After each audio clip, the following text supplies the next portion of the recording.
Okay, in question 5, you're given some information about a curve, which is a cubic, and it says that the point P on C is the maximum turning point. And you're also told that the x-coordinate of P is 2. So I know that this point here is 2. So the question is, show that K is 28. So this value here. So when you're given maximum value, that refers to the gradient being 0. So that means we're going to have to differentiate. So that's what we should be thinking. Differentiate. So first job is, can we differentiate your curve? So that's what we're going to do in part A. If y equals this, what's dy dx? So you're going to get this as your gradient function. Okay, so to find the maximum value when x equals 2, that's going to give us a gradient of 0 then. So when we plug that into our dy dx, we should get 0. So write out something like that. That's going to give you 12 minus 40 plus k equals 0. And then that gives us k is 28. And in part B, we're given some information about point N. It says the line through P is parallel to the x-axis, cuts the y-axis at the point N. So that's referring to this line in the diagram. So it being parallel to the x-axis means that whatever y value you've got at P, it's going to have the same y value at N.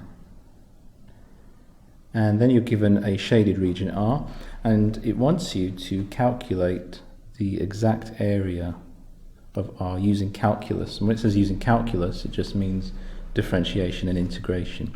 So what might be quite helpful to do is to think of this shape as one whole shape, which is a rectangle. So I'm going to draw that. And if that's the origin and that's P, I know that that is 2, and that's N. So R is the shaded bit that I want to calculate, but if I calculate that as an entire rectangle, I can then use that area to try and calculate the shaded part. We'll get to that in a minute, but the first thing that's probably quite useful to know is how high up this rectangle goes. In other words, what is the y-coordinate of P? So I can find that when x is 2, the y-coordinate of P, I can just sub x is 2 into the equation of the curve. So that's come from this equation here. And remember, now I know from part A that k is 28. So I work that out, I get 8 minus 40 plus 56, which is 24. So I know that this coordinate here is 224. So now I can work out the area of the rectangle. And the area of the rectangle is just going to be width times height. The width of it is 2, the height is 24. So the area of the rectangle is 48. That's going to be quite useful in now trying to work out the shaded area. The other area I could look at is this bit under the curve. And to find areas under curves, we need to integrate. So now I'm going to look at the area under the curve by integrating. I'm going to integrate the equation of the curve,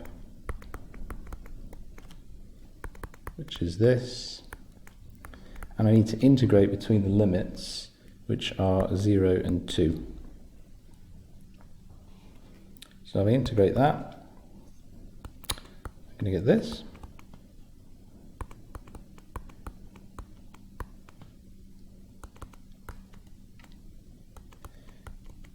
And sub in the limits.